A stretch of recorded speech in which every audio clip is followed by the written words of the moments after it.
Mes amis, bien le bonjour. Toujours sur mon lieu de vacances, donc avec les moyens du bord, je vais continuer à parler du vol VoePass 2283. C'est cet ATR qui a choqué le monde. Il est tombé un petit peu comme une feuille morte en tournoyant sur lui-même. Le mot technique, c'est une vrille à plat. Des fois, sur des avions de voltige, les pilotes font ce type de vrille exprès, n'est-ce pas? Et ils s'en sortent.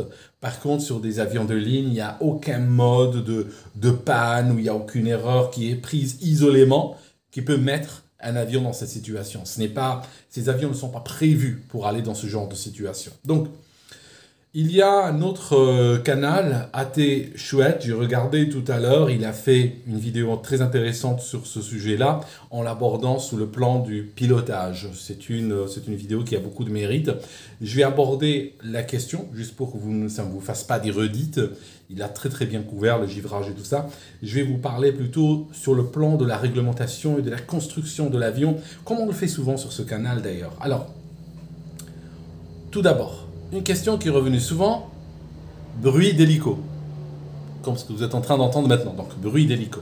Les moteurs de cet avion faisaient un bruit très étrange. Alors, d'où vient-il? Alors, ce bruit, très vraisemblablement, est généré par l'air perturbé sur les moteurs. Parce que si vous regardez l'avion en train de tournoyer sur lui-même, ça vous dit que les moteurs étaient en train de recevoir l'air littéralement à l'envers. Ça signifie que l'air venait par moment, selon comment il arrivait par derrière, ou il arrivait latéralement, ou il changeait en très peu de temps, il changeait très rapidement de direction, il venait attaquer les hélices et attaquer les entrées d'air sous des angles très très très variés. Ça donne quoi? Ça donne que l'air arrive de manière instable à l'intérieur, donc des turbines, enfin des compresseurs, et puis forcément des turbines. Donc on a un régulateur qui comprend rien, ce qu'on appelle généralement un FADEC, c'est un système automatique qui cherche à réguler le carburant par rapport à la quantité d'air qui arrive. Donc celui-là déjà il s'affole parce que tous les moteurs à turbine sont censés recevoir l'avion, on va dire, recevoir l'air par l'avant. Hein. Si je prends ce tube-là, on va imaginer ça que c'est l'entrée d'air d'un réacteur ou d'un moteur de type turboprop. Hein. Sur le turboprop, c'est juste une sorte de réacteur, mais vous avez l'hélice ici. L'air, généralement, doit arriver, hein, bon an, mal an, il doit arriver plus ou moins, n'est-ce pas, sur l'axe, hein, il doit arriver sur l'axe. L'air ne doit pas faire ceci, cela, ou arriver par derrière, ou autre. Il doit toujours arriver plus ou moins dans l'axe. Si l'air n'arrive pas dans l'axe, que se passe-t-il? On a une instabilité. On a une instabilité du moteur et le FADEC va s'affoler, va chercher à le réguler et donc le régime va varier dans tous les sens. Et on a aussi autre chose, parce qu'on a une hélice, on a aussi un gouverneur d'hélice qui lui va chercher à garder le pas de l'hélice, hein, il va contrôler le pas de l'hélice et celui-ci, quand il y a une instabilité sur le couple du moteur, il y a une instabilité du régime, il va faire quoi? Il va chercher le pas de l'hélice, il ne va jamais le trouver. Et c'est pour ça que ça va vous donner ce bruit très caractéristique, on dirait un hélicoptère, on dirait qu'on entend le retour d'un hélico. Et c'est ce bruit qui devait probablement résonner à l'intérieur de la cabine, cependant que cet avion était en train de tomber pendant de très longues secondes. Pour ceux qui ont peur de l'avion, j'aimerais vous dire tout de suite, si vous allez sur votre lieu de vacances, sur un Airbus ou un Boeing ou autre, ce genre de situation ne vont pour ainsi dire jamais arriver parce que les avions qui décrochent de cette manière-là, en général, sont des avions qui ont des ailes qui sont dites non-slotted. Ça veut dire quoi? Si vous regardez sur l'avant des ailes, vous avez ce qu'on appelle des becs de bord d'attaque, des slats littéralement. C'est des sortes de barres en métal qui s'ouvrent, qui avancent, qui baissent. Vous les observez quand vous êtes en train de... Là, je suis sur mon lieu de vacances, je n'ai pas le moyen de faire un editing, autrement je vous aurais fait ça au montage. Et en fait, ces dispositifs ont un effet aérodynamique qui fait que au angle, quand l'avion vole à un angle d'attaque élevé, qu'est-ce qu'ils font? Ils accélèrent l'air, ils le maintiennent au-dessus de la surface de l'aile et donc réduisent vraiment, vraiment la potentialité de voir des décrochages de cette manière-là. Alors, on va parler de la situation telle qu'elle a été observée. On a un avion qui est en train de tomber en feuille morte. Donc c'est un avion qui vraisemblablement a décroché, et après avoir décroché, il est rentré dans une vrille. Comme je vous ai dit hier, les règles fédérales, les 25, je crois que c'est la 25-203, disent que, bon voilà, l'avion de ligne ne doit pas pouvoir rentrer dans une situation pareille. Ça signifie qu'il ne doit pas présenter un décrochage malsain. Donc, ce qu'on va faire, et ça on retrouve souvent dans pratiquement, pas tous, mais une grande partie des crashs, on en arrive à la réglementation qui sous-tend la certification des avions. Donc, dans le cas précis, la réglementation dit que l'avion ne doit pas rentrer en vrille. En d'autres termes, elle n'utilise pas le mot vrille, mais elle dit que l'avion ne doit pas présenter des caractéristiques malsaines lors du décrochage. En d'autres termes, si j'ai mon avion qui décroche avec les ailes à plat, j'ai mon avion qui est comme ceci, il décroche les ailes à plat, il doit tomber à plat. Il ne doit pas s'incliner de plus de 20 degrés à gauche ou à droite. Ce qu'on ne veut pas, c'est ça. On ne veut pas un avion qui décroche et qui immédiatement parte sur la tranche. Ça serait considéré de très mauvaise loi et ça serait un facteur qui encourage la perte de contrôle et qui encourage aussi l'entrée en vrille. Parce que quand une aile, si on est dans une situation de décrochage, je n'ai pas d'avion là sous la main, si on est dans une situation de décrochage et on a une aile qui tombe brutalement, mettons qu'elle arrive, l'avion est sur la tranche, il a de fortes chances de tournoyer sur lui-même et à partir de là, on est dans une situation de vrille. Donc, ça ne doit pas arriver. Ce que dit la réglementation également, c'est que si l'avion est en virage, quand arrive le décrochage, il ne doit pas, l'aile qui est basse, ne doit pas s'enfoncer à plus de 60 degrés. Ça signifie l'avion ne doit pas aller à plus de 60 degrés à l'intérieur du virage, ou bien il ne doit pas sortir du virage et aller à plus de 30 degrés dans l'autre sens. Donc, on parle toujours de stabilité lors du décrochage. Ça, c'est la réglementation. Maintenant, attention. Attention, on va rajouter une couche par-dessus. Parfois, l'avion, il est fabriqué et il a une caractéristique détestable. Il a une caractéristique, c'est au niveau de la loi, bon, voilà, ça passe pas. Qu'est-ce qu'on fait? Soit on la découvre, soit c'était intentionnel. J'avais envie de citer un exemple avec Airbus et tout, mais évitons parce que ça compliquerait la vidéo. Les Airbus n'ont pas de stabilité longitudinale à cause de l'autotrim et tout. Et donc, ils sont certifiés avec une dérogation. Donc, ça peut être, on peut demander une dérogation, mais la dérogation ne vient que si on rajoute des éléments pour satisfaire le régulateur, comme quoi, ok, vous nous donnez une dérogation sur cette règle-là, mais en retour, voilà nous ce qu'on a fait pour compenser. Exemple. J'ai un avion, suite à des accidents, on découvre qu'il a un comportement malsain lors du décrochage. Je fais quoi? Eh bien, je vais faire la chose suivante. Je vais dire au régulateur, ok, mon avion a un comportement malsain lors du décrochage, c'est une cause entendue, mais je vais installer des dispositifs qui font que le décrochage est très difficile à obtenir. Par exemple, je vais installer une protection d'enveloppe. Ou bien, par exemple, je vais installer, comme dans le cas de l'ATR, on va installer dessus un système de vibreur de manche. Ça signifie quand l'avion arrive à une incidence élevée, on a un système qui va faire vibrer le manche, de manière, ça fait un peu marteau-piqueur, c'est très brutal. Et puis si jamais le pilote ne réagit pas, et qu'on s'approche encore du décrochage, quand on a une marge de l'ordre de 5% du décrochage, on a un stick pusher. Ça signifie qu'on a une sorte de vérin qui va prendre le manche et qui va le pousser vers l'avant pour faire piquer le nez de l'avion et réduire l'incidence. Il est assez brutal. Il faut pratiquement 40 kg de force pour aller contre. Donc, une fois que on arrive à mettre ça par-dessus, qu'on arrive à donner ces cartes-là au régulateur, il va dire, écoutez, je vous ai compris, on ferme les yeux sur le mauvais comportement.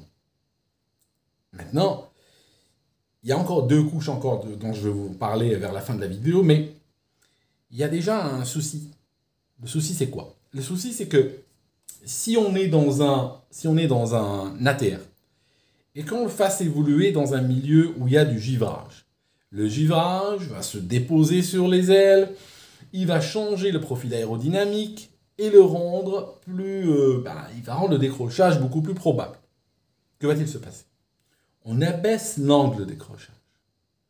Que va-t-il arriver?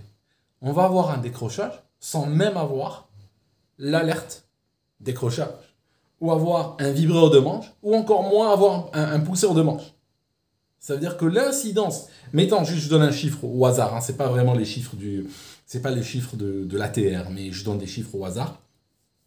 Mettons que le décrochage arrive pour l'aile, en aile propre, arrive à 17 degrés d'incidence.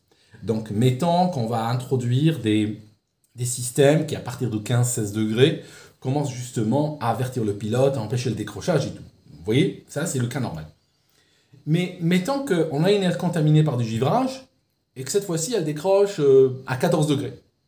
Donc, que se passe-t-il?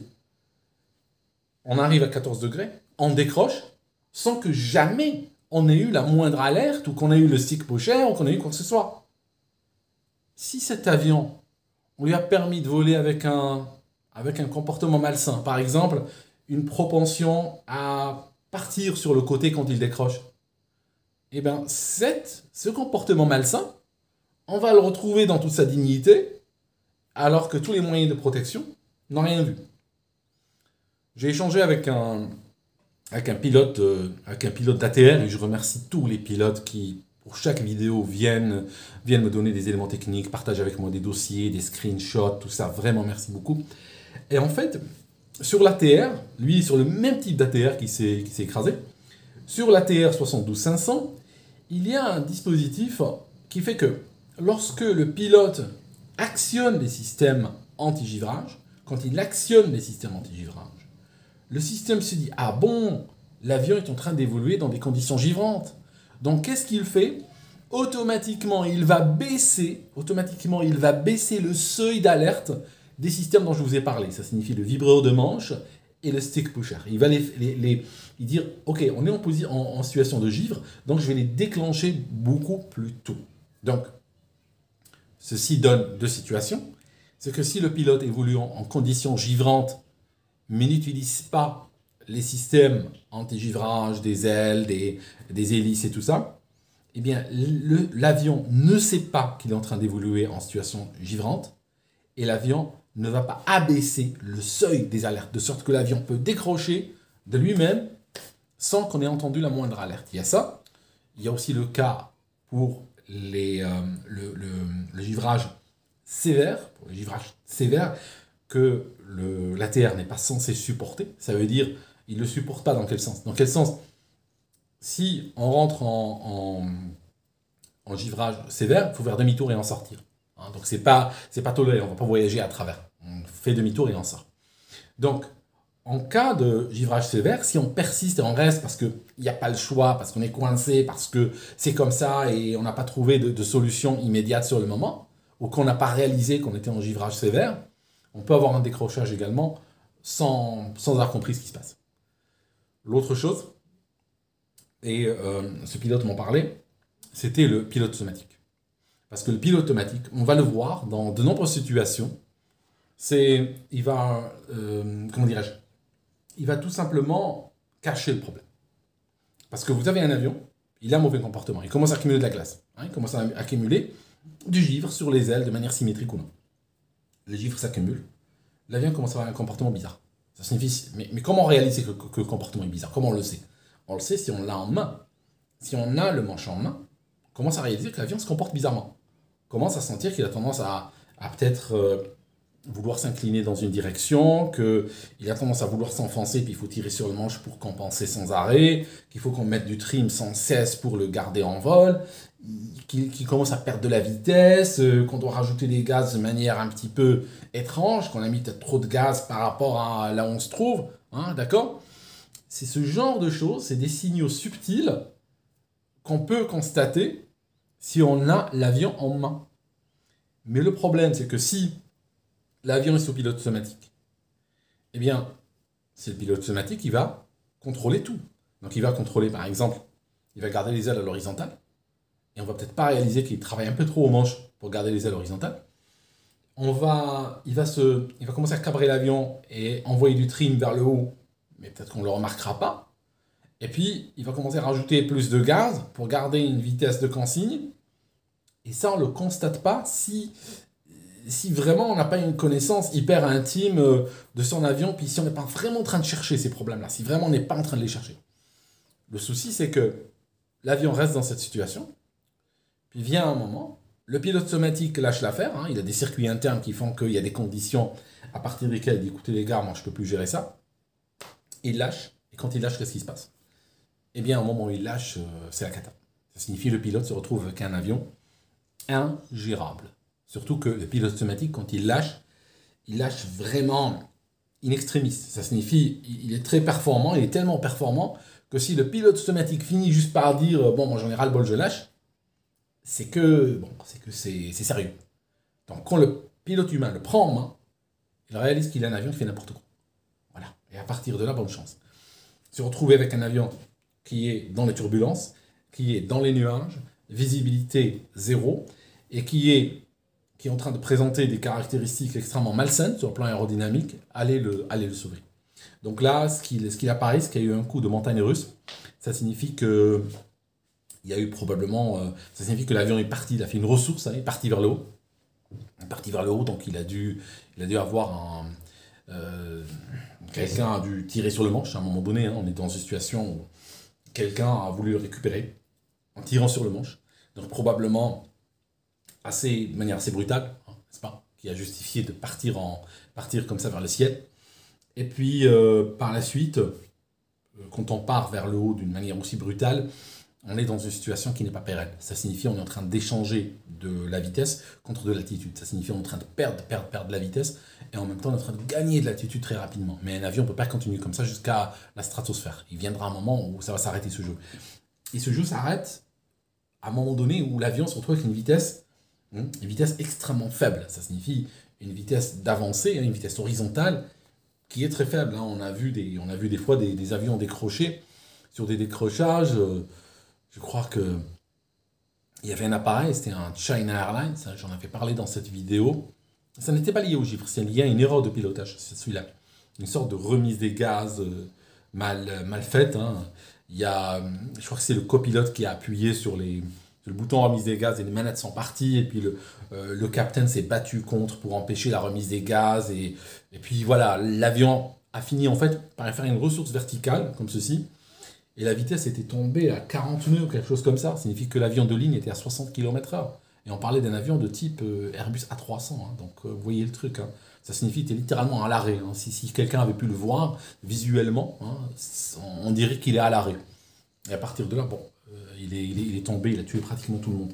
Donc, pour vous dire, en termes de certification, on a ce que dit la loi. On a par la suite les dérogations qui sont obtenues, moyennant un certain nombre de systèmes, mais qui montrent leurs limites. Hein. C'est-à-dire que le constructeur dit, moi, je peux assurer que le décrochage est très difficile et tout ça, mais dans la réalité, les gens sont plus imaginatifs qu'on le pense. Hein. Ça signifie que tous les systèmes de protection qui sont là, des fois, les gens arrivent à aller contre. Rappelez-vous, j'avais parlé d'un accident, c'était une femme turque qui s'appelait Mina Basaran, qui était dans un jet privé. Il n'y avait que des femmes, il y avait dans le cockpit des femmes, un équipage féminin et tout ça. Et que s'est-il passé? À un moment donné, elles se sont retrouvées dans une situation de décrochage. Et malgré le stick pusher qui poussait le manche, je crois que le capitaine, elle a tiré contre 16 fois ou quelque chose comme ça. Hein, vous voyez ce que je veux dire? Ça signifie qu'elle continuait à tirer. Donc l'avion, et pourquoi il y avait le stick pusher dans cet avion? Parce qu'il avait une propension à faire du décrochage profond, du deep stall. Ça signifie que quand on regarde l'empennage, hein, l'empennage qui ressemble un petit peu à celui de l'ATR d'ailleurs, il a tendance, si on fait un décrochage brutal, il a tendance à rentrer dans l'ombre aérodynamique des ailes. Ça signifie qu'il ne reçoit pas d'air. Et s'il ne reçoit pas d'air, ça signifie qu'on n'a pas de contrôle sur le plan de la profondeur. Et puis à ce moment-là, on a du mal à sortir du décrochage. Hein. Autre exemple, Boeing 727. Mais c'est certifié à condition qu'on dise que le décrochage est très difficile à obtenir. Parce qu'il y a un système de protection. Et bien là, il y avait un système de protection, la pilote a tiré 16 fois contre, pendant que l'avion tombait. Bon, tout le monde est mort, hein, c'est clair. Il y a aussi autre chose. Troisième niveau justement, c'est le fait que parfois les certifications ne sont pas si carrées que ça. Ça veut dire que parfois la certification, ce n'est rien d'autre qu'un formulaire que quelqu'un va signer et mettre une case quelque part. Et c'est seulement à l'occasion d'accidents graves qu'on réalise qu'on revient sur les critères de certification et on voit qu'on a fait des suppositions, on a signé des documents, on a coché des cases, mais qu'en vérité, personne n'a vraiment vérifié et qu'on a juste supposé que ça marchait comme ça. Qu'en pratique, ça ne marchait pas si bien que ça. Voyez-vous? Et le dernier élément, c'est que c'est l'humain. Hein. C'est l'humain, malheureusement. C'est que t'as beau créer des certifications, t'as beau créer des lois, des machins, tout ça. In fine, ça se traduit par des formations sur l'avion en question. Mais est-ce que les pilotes vont suivre les procédures associées? C'est pas nécessaire. Voilà. C'est-à-dire que les procédures que les pilotes suivent pour chaque avion, elles ne tombent pas du ciel. C'est des procédures qui sont liées à l'identité de cet avion. Elles changent d'un avion à l'autre.